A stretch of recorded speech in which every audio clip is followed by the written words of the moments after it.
የሶስት መላጣ ልጅ ብሏል ጆን ዳንኤል በሉት። ለፍልፍ ተናገር ተርብ ወይ ነገ ታየኛለህ ሌላ ሰው ሆኜ የዛኔም እንከን አውጥተህ ለመተረብ ትሞክራለህ። ወንድ ልጅ እንደምትወጂው እንዳትነግሪው። ሲቀጥል ደግሞ ሴክስ ላይ ከተመቸሽ ለሱ ተመቸኝ ብለሽ እንዳትነግሪው። ምክንያቱም እያችሁ ሳያችሁ ተርኪ መርቂ ናችሁ። ወጥቻለሁ ሙሉ በሙሉ የትና እግዚአብሔር አቃል ወደፊት በሚለ ጊዜ ሙሉ በሙሉ ከጴንጤነት ወጥቻለሁ። ሙሉ በሙሉ ነው ማወራ። እንኳን ለመልአኩ ቅዱስ ገብርኤል ወርሃዊ በዓል በሰላም አደረሳችሁ። ይህ ቻሌንጅ ብዙዎቻችሁ ስትጠብቁት ነበረ። የዘማሪ ገብረ ዮሐንስ ቻሌንጅ የመኪና የቤት የሹፌር ቻሌንጅ ማለት ነው። ጋይስ አሁን መኪና ውስጥ ሆኖ እየጠበቀኝ ነው። በጣም ብዙ የምጠይቀው ጥያቄዎች አሉ። በጣም ብዙ እውነት ልንገራችሁ፣ ካናዳ አርቃኛለች ከሃይማኖት ሙከራ አንድ ሁለት እድም ቢሰማ ካሜራማን ይሰማል ወይ? ሰላም እያለ ነው ነበር። በአሁኑ ሰዓት አሳዛኝ ዜና ተሰምቷል። ታላቁ የጥበብ ሰው ተመስገን በአዲሱ በዛሬው ዕለት ከዚህ ዓለም በሞት መለየቱ እጅግ ድንቅ የሆነ ሰርፕራይዝ አለ። ጋይሶች እስከ መጨረሻ ይህን ቪዲዮ ተከታተሉት። እንደ መግቢያም ዮኒ ማኛ ከፕሮቴስታንት ሙሉ በሙሉ ወጥቻለሁ እያለ ነውና እስቲ እሱን እንየው። ሙሉ በሙሉ ከጴንጤነት ወጥቻለሁ። ሙሉ በሙሉ ነው ማወራ። ደግሞ ከአድዋ ድል በኋላ የመጣ ሃይማኖት ጋር ምንም ዝምድና የለም። ዋሽታችሁኛል፣ በጣም ቀጥፋችኋል፣ በጣም አጭበርብራችኋል። ወንጌል ነው የሚያድነው እንጂ እናንተ 47000 ማጥናት አልችልም። አም ሶሪ። ኦርቶዶክስ እውነቷን እያመጣች እየመገበች ነው። ኦርቶዶክስ እውነቷን እዛ ቤት ደግሞ ጥላቻ እየተመገብኩ ነበር። በምታዩት መልኩ ምን አይነት ነገር ሳስተላለፍ እንደነበረ 8 ወር እናንተ የምታውቁት ነው።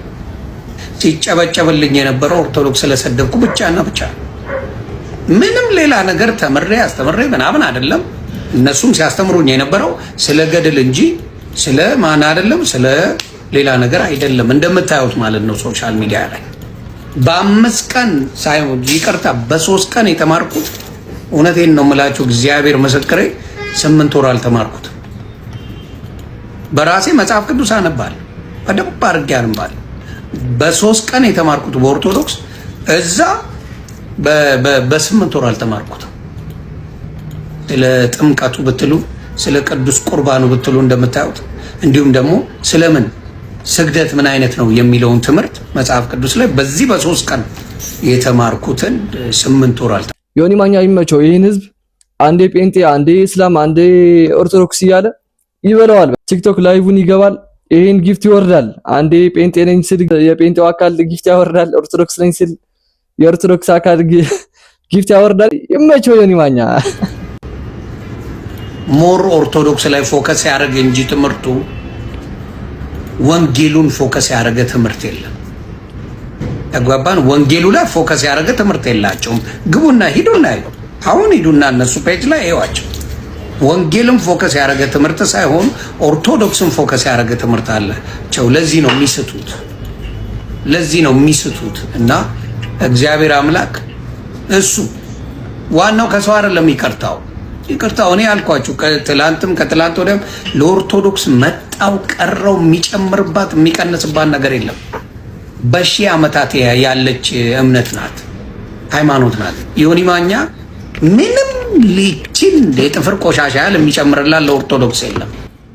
ይሄን ማወቅ አንድ ነገር ነው። ዋናው የኦርቶዶክስ ወንድምና እህቶቼ እንድትበረቱ፣ እዚህ ቤት እውነት አለ፣ ኦርቶዶክስ ጋር እውነት አለና እሱን እውነት ይዛችሁ እንድትጸኑ ነው። እግዚአብሔር ይባርካችሁ። ስትሄዱ 47000 ዲኖሚኔሽን እንዳለ ልንገራችሁ።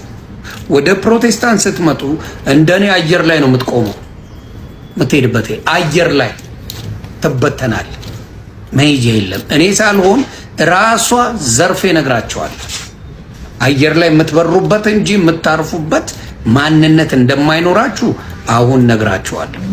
ሙሉ በሙሉ ከጴንጤነት ወጥቻለሁ። ሙሉ በሙሉ ነው ማወራ።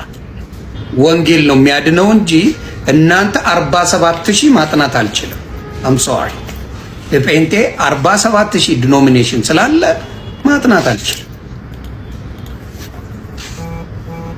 እንዴ የተሰበሰበበት ስለሆነ ማለት ነው። 47000 ማጥናት አልችልም። በክርስቶስ ጉዳይ አንድ መሆን ካልቻልክ ሌላው ሲጨመርማ ታብዳለህ። እሺ ይሰማል። ዛሬ አውጄልሃለሁ ፕሮቴስታንትነትን ሙሉ በሙሉ ለቅቄያለሁ። ስለዚህ ስለኔ አይመለከታችሁም ማለት ነው። ስለኔ ማውራት የለባችሁ፣ ስለእናንተ ነው ማውራት ያለባችሁ። ገባ 47000 ጋር እንዲሁም ደግሞ ከአድዋ ድል በኋላ የመጣ ሃይማኖት ጋር ምንም ዝምድና የላት። ዋሽታችሁኛል፣ በጣም ቀጥፋችኋል፣ በጣም አጭበርብራችኋል። በጣም የዋሻችሁ ትላንት የመጣ ሃይማኖት ይዘ ያዙ ልቀቁኝ እንደምትሉ ቀጥፋችሁ ዋሽታችሁ እንደምትመጡ አላውቅም ነበር። ኒማኛ ፍቅር ሲዝም ይቀበል የምትሉ እስቲ ኮሜንት ላይ የትም ቦታ ላይ አልነበራችሁ የላችሁም። ስለዚህ ትኩስ ሃይማኖት ይዘ ኢትዮጵያ ውስጥ ሙድ ባትይዙ ደስ ይላል። ትኩስ ሃይማኖት እየሞከርኩ ነው አይነት እምነት ለኑሮ እንጂ እየሞከርኩ ነው ለሃይማኖት እየሞከርኩ ነው አይሆንም። እኔ የምለው ሃይማኖቱን መቀያየር ሳያንስ ለምንድን ነው ሃይማኖት የሚሳደበው? አሁን እንደምትሰሙት ነው ከአድዋ ድል የመጣ ሃይማኖት ነው እያለ ነውና በጣም ባደጉ ሀገራት ይሄን ንግግር ያስከስሳልና አንድ በሉት ለኒማኛ እንኳን ለመልአኩ ቅዱስ ገብርኤል ወርሃዊ በዓል በሰላም አደረሳችሁ። ይህ ቻሌንጅ ብዙዎቻችሁ ስትጠብቁት ነበረ። የዘማሪ ገብረ ዮሐንስ ቻሌንጅ የመኪና የቤት የሹፌር ቻሌንጅ ማለት ነው። እንግዲህ አሁን ዘማሪ ገብረ ዮሐንስ እታች እየጠበቀን ያለው እንደዚህ አይነት አቀባበልም እያደረግንለት እንገኛለን ማለት ነው። በጣም ደስ ብሎኛል። ደስ ነው የሚለው እህት ያለች ልጅ ያለች በጣም ነው ደስ የሚለው። ልጅ ያለች አይኒድና እንቀበለው። መጀመሪያ ግን ድባቡን አሳያችሁ ፈልጋለሁ። ተመልከቱት እንዴት እንደሚያምር አሳያችሁ። ናፊ ይዞክ ጋይስ አሁን መኪና ውስጥ ሆኖ እየጠበቀኝ ነው። በጣም ብዙ የምጠይቀው ጥያቄዎች አሉ። በጣም ብዙ እውነት ልንገራችሁ፣ ካናዳ አርቃኛለች ከሃይማኖት። ስለዚህ ዛሬ የምቀርብበት ቀን ነው እና ብዙ ምክር እቀበላለሁ ከሱ። ዋው ችግር የለም፣ በዛ ይሻላል። የነም ሄሎ ሰላም ሰላም፣ እንዴት ነው? ደህና ነው ወይ? እንደምን አለን? ደህና ነው ወይ? ታዲያስ በጣም ደስ ብሎኛል ስላገኘው። አምሮብሃል፣ በጣም አምሮብሃል። ማች አድርገናል፣ ኦልሞስት ማች አድርገናል። እንዴት ነው? አዶኒ ይለያል። በጣም ስላገኘው ደስ ብሎኛል። በጣም አመሰግናለሁ። እኔም ደስ ብሎኛል። ያው ችግር የለም። ትልቅ ሰርፕራይዝ አለ ዛሬ። እንግዲህ ጋይሶች ጠብቁ እስከ መጨረሻው። ስቲኪ ሁሌ መያዝ ወዳለሁ። አረ ያው እቺ ለውበት ሄደች ቻው ለባህልስ አብራ የመጣች ታምራለች። ያው አልፎ አልፎ የምትያለች። አረ ሙከራ አንድ ለሰማት ሙከራ አንድ ለት የደንብ ይሰማል። ካሜራማን ይሰማል ወይ? ሰላም እያለ ነው ነበር። ይሰማል በድምጽ የኔ አባ ደረጃ አለች። እሺ አይሰማም። እኔ ጋር አይሰማም። እያደረቀሽ ነው። ይህ ሰፈር ባል አሪፍ 22 ነው ያለነው። እቺን ያዝኳት እንዳልኩ ይሄ ግንዛቤ መስጠት ዋይት ኬን ሚዝ ብላይንድ ይሄ አሁን እንደ ቅንጦት ነው እኛ ሀገር የሚታየው። ፈሮንን አመሰግናለሁ። በጣም ነው የምታምሩት። ፈሮንን ከባህር የጣለው ጌታዬ የጸናው ስም ነው። አምላኬ የጸናው ስም ነው።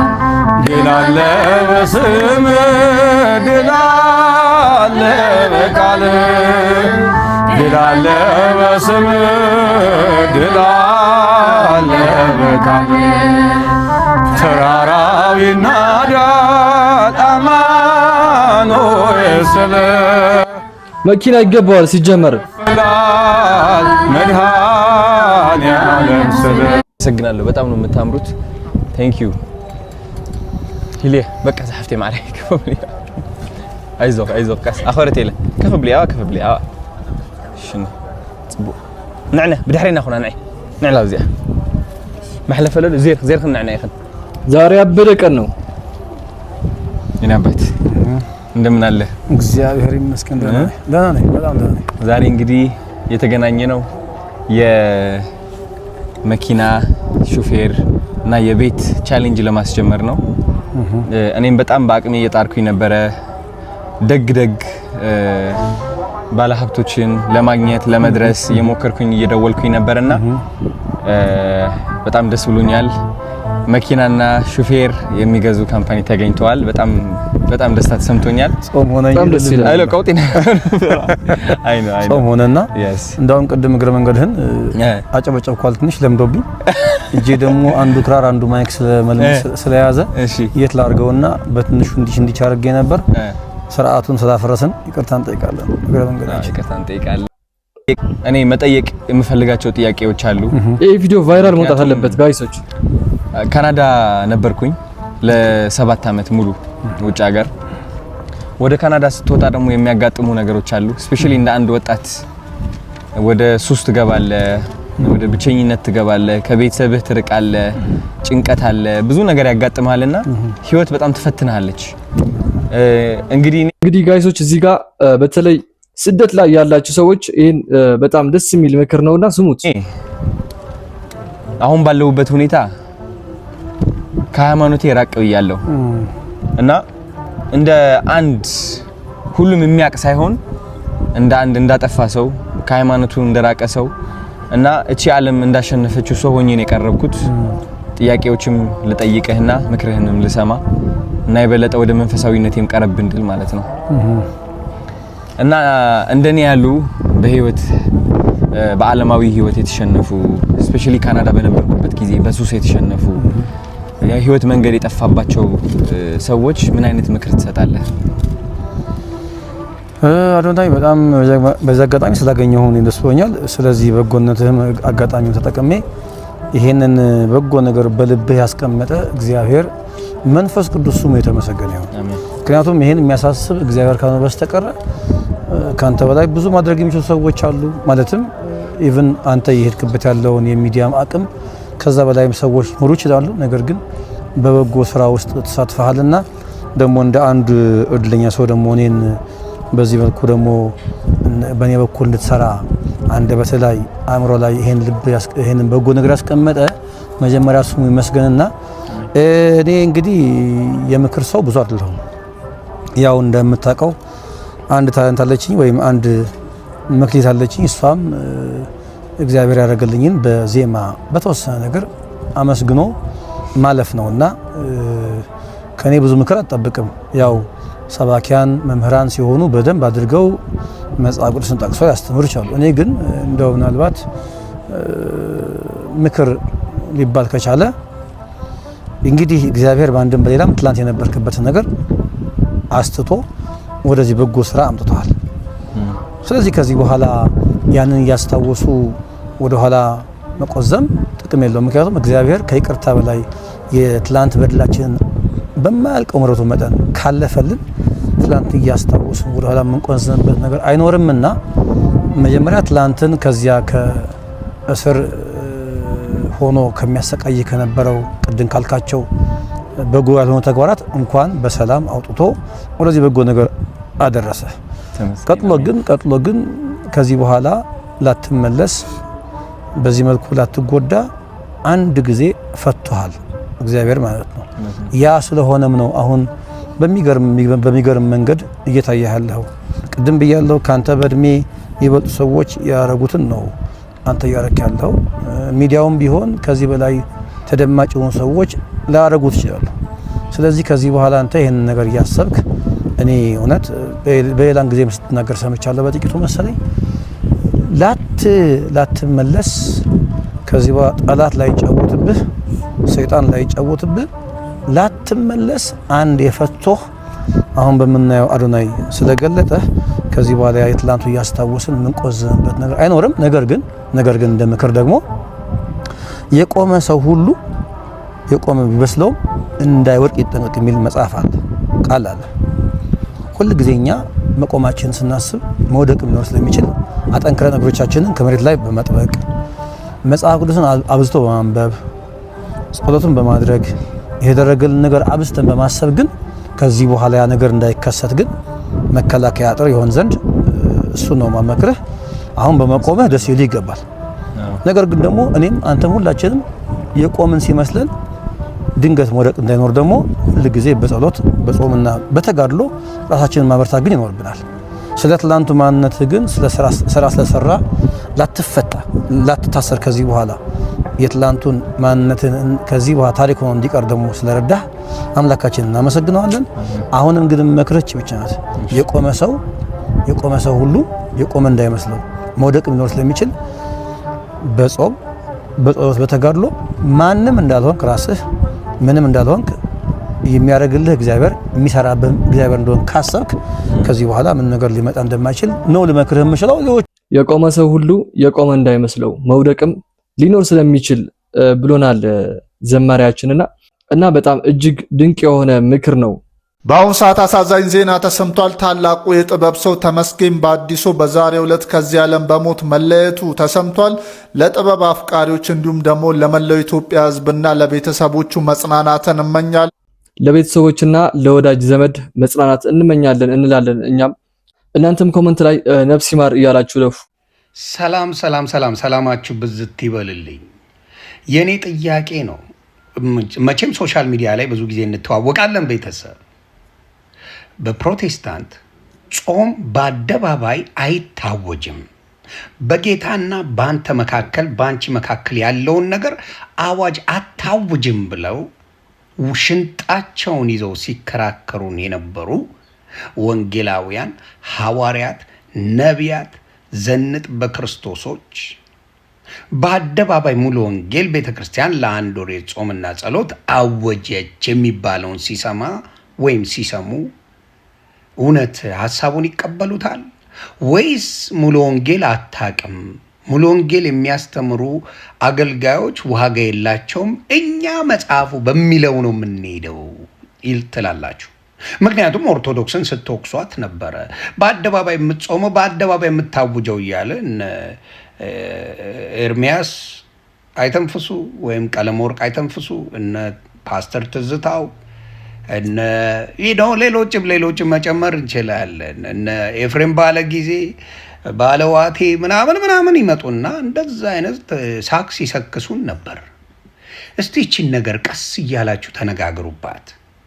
አው ጾም ታውጇል በጴንጤ እና ምን እንደምትሉ መስማት እንፈልጋለን። ስለዚህ ልቦና ይስጣችሁ። የሶስት መላጣ ልጅ ብሏል ጆን ዳንኤል በሉት። የሶስት መላጣ ልጅ ተናገር፣ ተርብ። ቆይ ነገ ታየኛለህ ሌላ ሰው ሆኜ፣ የዛኔም እንከን አውጥተህ ለመተረብ ትሞክራለህ። ጎ ዌልካም ቱ ማይ ላይፍ። እንግዲህ ይህን ቪዲዮ ጋይሶች ገጣጥመውት ነው እንጂ ትክክለኛ ቪዲዮ አይደለም። ጆን ዳንኤልም የሶስት መላጣ ልጅ ያለው ለዮኒ ማኛ እንጂ ለአዶናይ አይደለም። እነዚህ ግን ገጣጥመው ነው ኤዲት እያደረጉት ያሉትና ይሄ ትክክል አይደለም። የዛሬ ቪዲዮአችን ይሄ መስል ነበር። በቀጣይ ቪዲዮ እስከምንገናኝ ቸር ሰንብቱ።